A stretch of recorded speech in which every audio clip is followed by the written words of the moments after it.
Fala galera do segundo ano, aqui é o professor Eduardo Barreto e na aula de hoje a gente vai fazer a correção do capítulo 12 e 13 da Biologia 1 do livro 4. Bom, então vamos a ela. Lá na página 9, se não me falha a memória, 9, teremos o início da nossa correção. E diz o seguinte: diversas doenças estão relacionadas a mutações no material genético, porém, mutações pontuais com alteração de apenas uma base nitrogenada muitas vezes não resultam em substituição efetiva do aminoácido correspondente a um códon mutado na proteína. Isso se deve ao fato de que, bom, moçada, eu já falei disso para vocês várias vezes, de que às vezes ocorre uma mutação e essa mutação não altera em nada na vida da proteína. Por quê? Porque o códon, o código genético ele é degenerado, ele é repetitivo, né? Ele tem várias vertentes para carregar o mesmo aminoácido, tudo bem? Exercício 2. Exercício 2 diz o seguinte: atualmente são bem conhecidos os efeitos adversos à saúde humana causados por agentes poluentes ambientais, especialmente aqueles que possuem potencialidades mutagênicas ou carcinogênicas, os quais, devido à sua interação com o mecanismo genético, podem causar mutações e doenças nas gerações futuras. Leia as informações a seguir. Primeira informação: mutações são modificações bruscas do material genético que podem ser transmitidas à prole, ou seja, à descendência ou às suas células filhas. Verdade. Segunda afirmação: a mutação pode ser espontânea ou induzida por agentes físicos, químicos ou biológicos com potencial mutagênico. Verdade também, tá, moçada? A mutação ela é 90% espontânea, mas ela também pode ser induzida por agentes químicos, por agentes físicos, como, por exemplo, a radiação nuclear. Terceira afirmação: a mutação é toda alteração do material genético que resulta sempre na segregação ou recombinação cromossômica. Falso, moçada. A mutação é qualquer alteração do material genético. Ponto. Feito isso, é mutação.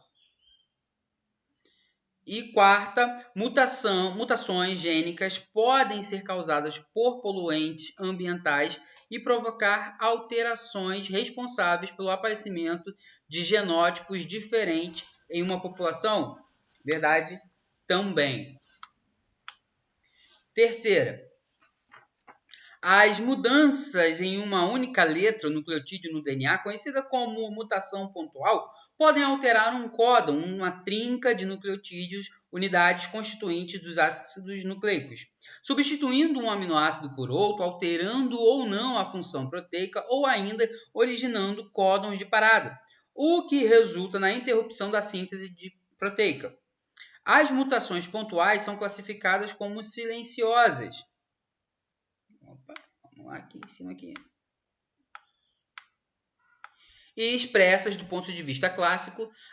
Do ponto de vista clássico, as mutações designadas silenciosas são aquelas que determinavam alterações no DNA sem alterar a composição das proteínas codificadas pelos genes. Contudo, na década de 80, os pesquisadores observaram em bactérias e leveduras que as mutações silenciosas podem afetar a síntese de proteína. Estudos recentes mostraram que em plantas, moscas e vermes ocorre desvio semelhante. A partir de 2000, com o esboço do projeto Genoma, mostrou-se que havia mais mutações silenciosas. Mostrou que muitas mutações silenciosas acabam interferindo em vários estágios da síntese de proteína,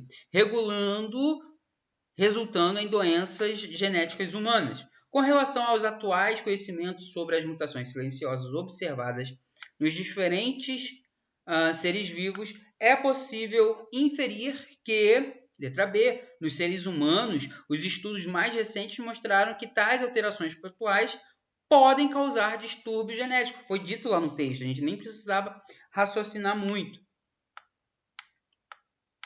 4 é maneiro. A anemia falciforme ou cisclemia é uma doença hereditária que leva à formação de hemoglobina normal e, consequentemente, de hemácias que se deformam. É condicionada por um alelo mutante S-zinho. O indivíduo S-zão é normal e o indivíduo S-zão apresenta anemia atenuada. Beleza? Ou seja, bem de levinho.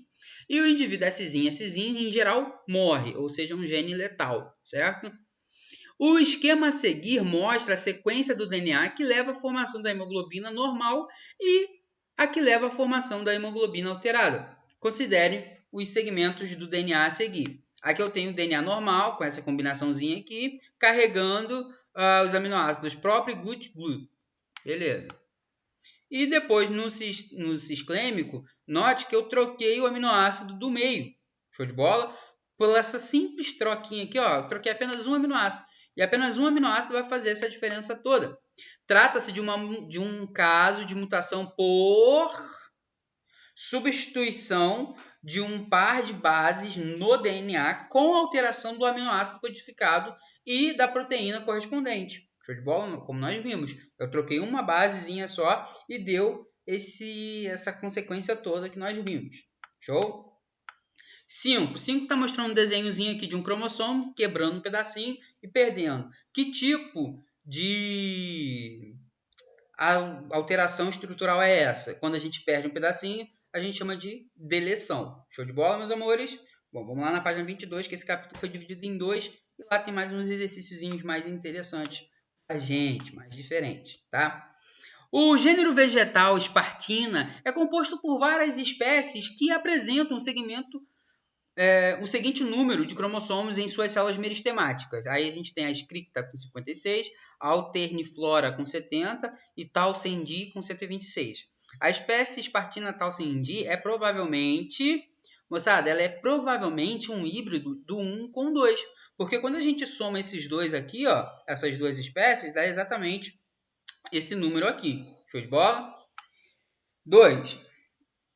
A avena absínica é um tetraploide com 28 cromossomos, beleza? Então ele é um 4Ns que, somando isso tudo, dá 28.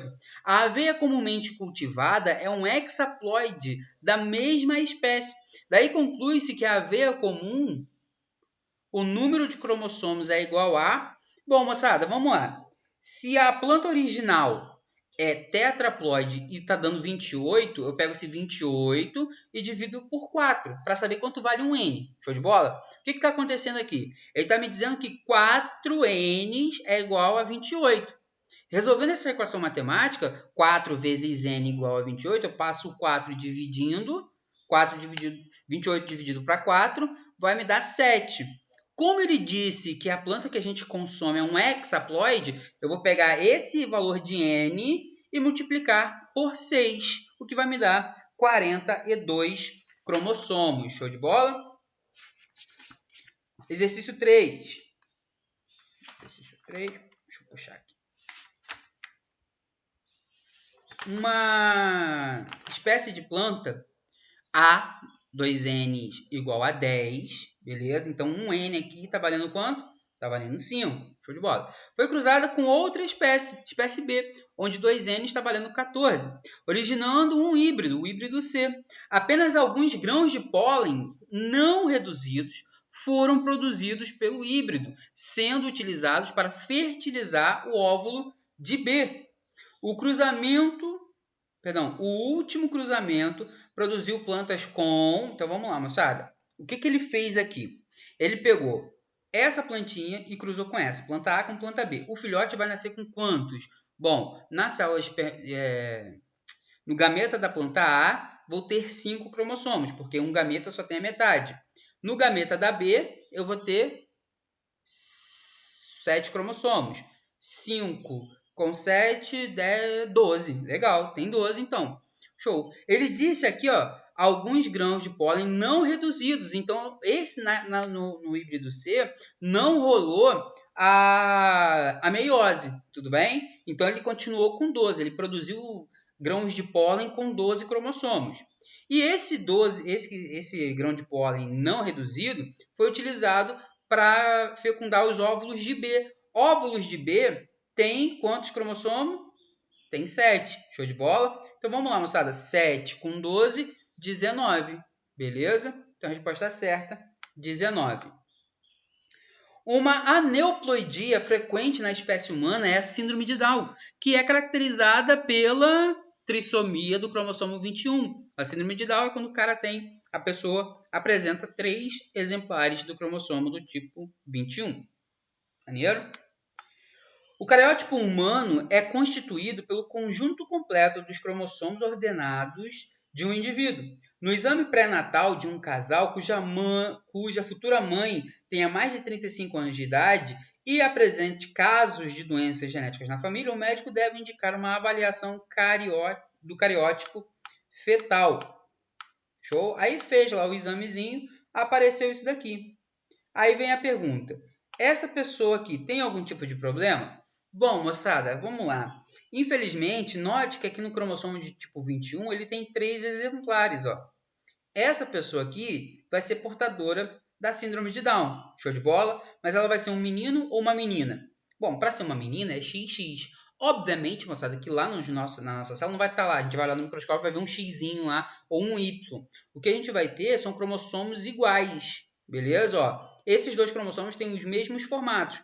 Eu sei que o cromossomo de número 23 é justamente o cromossomo sexual. Se são 2 iguais, é porque é XX. Então, aqui é uma menina com síndrome de Down. Letra E. Show de bola. E lá no capítulo 13, falando sobre genoma, o projeto Genoma, a gente vai ter o seguinte exercício, lá na página 27. Em junho de 2001, foi publicada a sequência quase completa do genoma humano. Esse projeto contou com a participação de diversos laboratórios que, individualmente, determinaram a sequência de vários trechos diferentes do DNA de todo o cromossomo, a partir da amostra de somente um indivíduo, que permaneceu anônimo. Sabe-se, no entanto, que o DNA era de um indivíduo do sexo masculino, porque foi utilizada uma amostra de DNA de um homem e não de uma mulher. Bom, moçada, não tem nada a ver com machismo, tá, gente? Acontece que a gente utilizou um homem porque o homem apresenta todos os cromossomos que na espécie humana são encontrados. Por que eu digo todos? A mulher não apresenta todos, professor? Não, a mulher não apresenta todos os tipos de cromossomos, porque ela não apresenta o cromossomo tipo Y. Se a gente fizesse o projeto Genoma em uma mulher, a gente não teria a informação genética contida no cromossomo Y. Por isso que a gente utilizou um homem, certo? E o homem ele é XY. O homem ele vai ter o cromossomo X para me dizer quais são os genes encontrados no cromossomo X e vai ter também o Y. Tudo bem? Beleza. Então vamos lá. Aqui, peraí, bonitinho. Vamos aqui para baixo. Aqui, tá. Um consórcio internacional,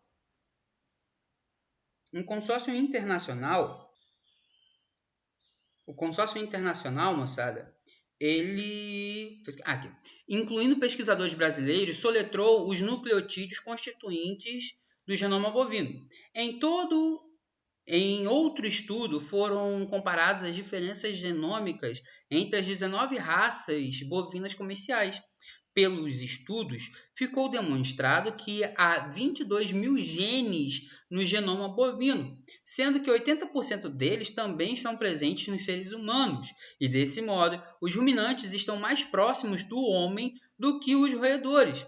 Pela primeira vez foi efetuado o sequenciamento de genes de um animal que faz parte da dieta humana, cujos resultados apresentam importantes aplicações imediatas, certo?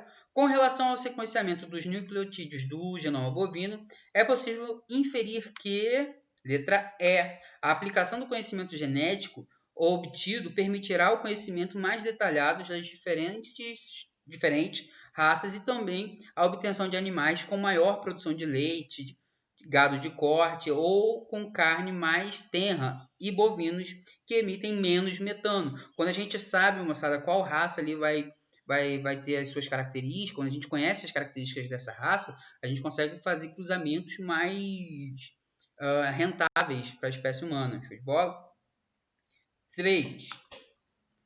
2 artigos científicos publicados em revistas de impacto internacional são frutos do programa Genoma FAPESP, e iniciativa lançada em 97, que criou uma rede virtual de 60 laboratórios vinculados ao sequenciamento do genoma de vários organismos. no ano 2000, foi publicado na revista Nature o sequenciamento do genoma da bactéria Shigella fastidiosa, um patógeno causador de uma praga denominada amarelinho, que afeta os cítricos, como laranja, por exemplo.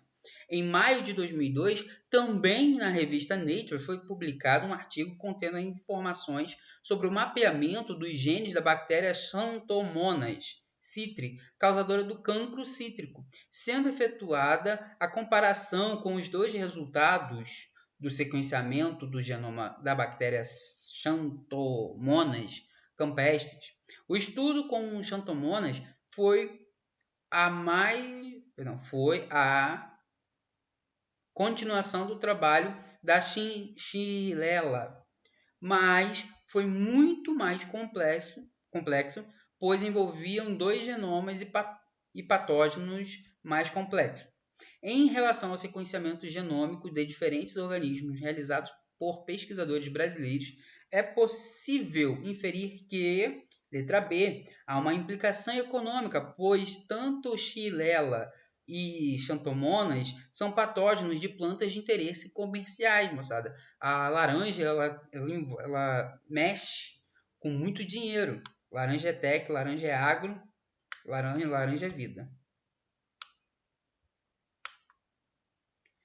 4. Em 2000, pesquisadores Francis Collins e Craig Venter anunciaram o esboço geral do genoma humano. Com relação a esse relatório, é possível afirmar que, letra D, consiste no passo inicial para se ter um mapeamento dos nucleotídeos presentes nos 23 pares de cromossomos existentes nas células somáticas dos seres vivos.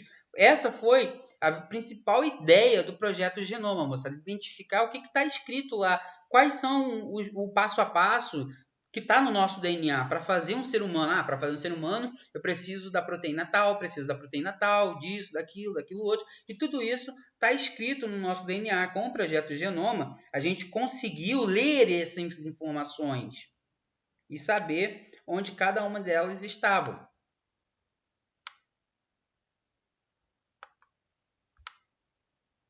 Por último, aqui assim, rapidinho. Em um acidente, embora os corpos das vítimas fatais tenham ficado queimados e irreconhecíveis, foi possível preparar, a partir de fragmentos de tecido, amostras de DNA nuclear e de DNA mitocondrial de todos os mortos. Faleceram no acidente 2 filhos de uma senhora, cada um de um casamento diferente. Uma das formas possíveis de identificar os despojos dos filhos dessa senhora consiste em verificar se existe homologia do DNA. Bom, moçada, olha só, homologia significa semelhança, tudo bem?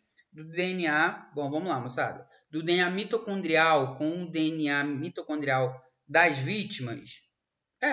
Isso aí. Moçada, o DNA mitocondrial vem da nossa mãe, única e exclusivamente da nossa mãe. Se eu consigo pegar o DNA mitocondrial da amostra aí dos corpos e comparar com o da senhora, viu que é igual, infelizmente é filho dessa senhora, tá bom?